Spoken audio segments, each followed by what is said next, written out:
Welcome to Community Outreach in Take One. I'm Greg Moore, Executive Director at Community Outreach. And I'm Mike Speeton, the Director of Development. Thank you to all of our supporters, and thank you for joining us today. We're going to give you a little bit of information about COI, and we have a question for you. Yeah.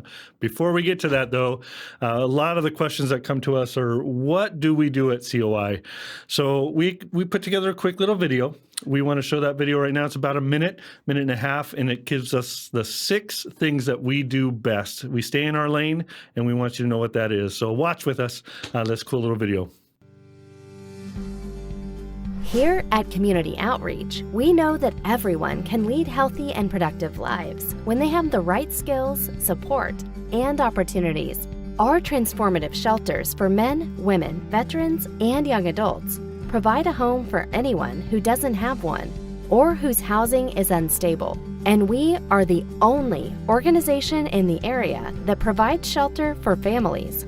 Our case management services are designed to move families and individuals from crisis to self-sufficiency and stability. We respond to clients' needs by providing direct services and collaborating with other agencies and organizations. Our free medical, dental, or behavioral health clinics happen on site and out in the community, regardless of insurance coverage. And let's not forget that we offer nature-based childcare at our state-certified childcare center, Mary's Place, for current and past residents, and for families referred to us through other organizations. Through our day services, we distribute hygiene kits, clothing, and over 7,000 food boxes a year. Join us. It only takes one moment, one action, one person to make a difference. There is someone right now who can benefit from what you have to give. Mike, you spend a lot of time out in the community sharing about the good work that's happening at COI. Tell us a little bit about the growth that we've experienced over the last 2 years. Yeah, I mean, as the video mentioned, we've been around for over 50 years, and the last couple of years have been really crucial for us. We're no longer just a shelter. Things have changed, and it's for the better. We are really case management driven, so as an individual comes into our program, it's not just about getting a safe place to stay for the night. This is truly a transformation that happens in their life. So over the last couple of years, we've been able to show a little more grace when somebody makes a mistake and say, how can we help you be better prepared for real life? Because if they make a mistake and they're always punished for it, they don't know how to overcome those. So we try to work hand in hand with them through all those little details. And over the last couple of years, numbers-wise, we've gone from honestly kicking too many people out, rules-based. We've changed from that because we used to have about a 50 to 60% full ratio where we were placing about 40 to 50% in stable housing afterwards. Those numbers were not very good at all, and we were seeing the effects of that when people would have to just keep coming back and coming back. But now, since we've changed over the last couple of years, our numbers have drastically changed. We are easily 90 to 95% full on a regular basis. This week, we're actually, I think, close to 100% right now, which is phenomenal. And our placing ratio is above 75% right now, where we are placing people into stable housing. It's incredible, the drastic difference, and not just for us, but for them. Mm-hmm. Yeah, Mike, this transformation is really life-saving for people, and it's needed in the community. I love it.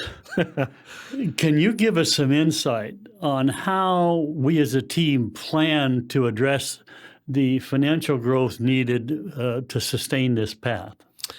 Yeah, and I mean, you're the head, right? We follow your direction, and you've done a great job of giving us a vision of where we want to be with the staff and with our residents and how to make the income even a reality for us. The most difficult part is when our numbers increase. So the more that we bring in on residents, so when we're 90% full, 95% full, all of our expenses go up. Not just utilities, not just food, but we have to have more staff for that. And right now it's crazy expensive to hire people. And that's the reality of a nonprofit. So for us, we're addressing those needs. How can we sustain ourselves to stay open for another 50 years? And that's where you guys come in. We're going to need some help. We'll address that in a little bit of how you can help us keep our doors open.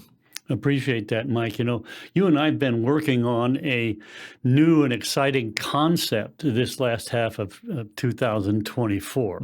And I would like for you to share how we plan to expand our ability to help our residents. We are calling this New Life. So tell us more about that. Yeah, as Greg mentioned, we have tons of conversations around this. How can we be better, and how can we help our residents be better and be contributing citizens in our community again? And so there's a number of things that happen behind the scenes. New Life Furniture is what we're going to call it. We are going to look for a location where we can bring in people's slightly used furniture that we could then train our team, our residents, mind you. So anybody we hire for New Life Furniture will be one of our residents from COI, and they'll work with us for 6 months to a year. We'll give them the skills of refurbishing furniture, marketing, sales, customer service, finance, accounting, all of that. They're going to help us run the business while they're residing with us, and we're going through that training. So New Life Furniture, more details to come, but we are looking for a specific location, so reach out to us if you know of a good spot. Hey, thanks, Mike. All of this is made possible by monthly donors and people giving to COI. So let's talk about what that looks like and how COVID impacted the giving and what we're needing to do to fix that. Yeah, we're not the only nonprofit that struggled through COVID. There's 40 plus nonprofits just in Corvallis alone, and we've all felt that impact, and it's still continuing to feel the impact. We are starting to gather back our one-time gifts. Those are doing much better. We're not all the way there yet. We still have a long ways to go. But the biggest impact was our monthly donations. For a while, they almost ceased. And so we've been gathering those back. It takes time. We know that. And families had to get back on their feet. A lot of us were living month to month. And that's a reality for us because most of our residents were those people living month to month. And then something would happen. COVID hits, or they lose a job, or someone gets cancer in their family, whatever it might be. That paycheck's gone. Now they live with us. And so we understand there's not a lot out there. But as we're getting stable again in our economy, just here in Corvallis alone, we're starting to see those monthly donations build back up. But we're about halfway there. We need to just keep it growing. We need your help. We need your family, your friends. Just connect us with people that don't even know who community outreach is yet. We'd love to partner with them. Yeah, that's absolutely true, Mike. Tell us about how the generous gifts of our donors fit into our annual financial needs and how we have sustained our year-end giving, especially during that recovery period since COVID. Yeah, we do try to put on a couple of events a year. In April, we do a big awareness event. And then in the end of the year, we try to do our big fundraiser. This year, there's a number of dynamics that stop that from happening. And so that really hurt us. Financially, we're looking for those large donations at the end of the year. And when we weren't able to put on that event, we had to be creative. How are we going to make this happen?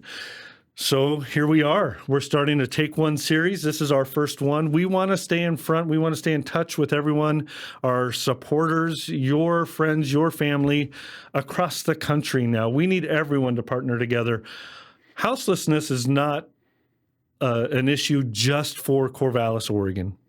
We service a multiple of communities, but it's across the country. We can't make a difference everywhere in the world, but we can start here. I don't foresee it ending in a year from now where homelessness is solved and we're done. So we need your help, and we really want to see not just a one-time event where we have donations. It's a continual. We're connecting with you. You can figure out how to volunteer, and we're partnering together throughout the year to stop homelessness, at least make a dent in it. Yeah.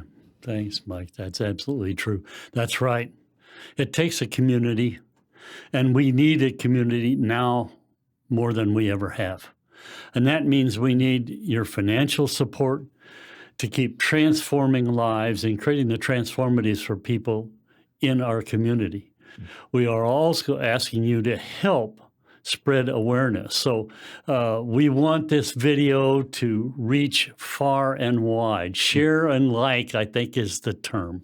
So please share it with anyone who can join our mission by donating or partnering with us or volunteering. We're focused on more than just hitting a goal.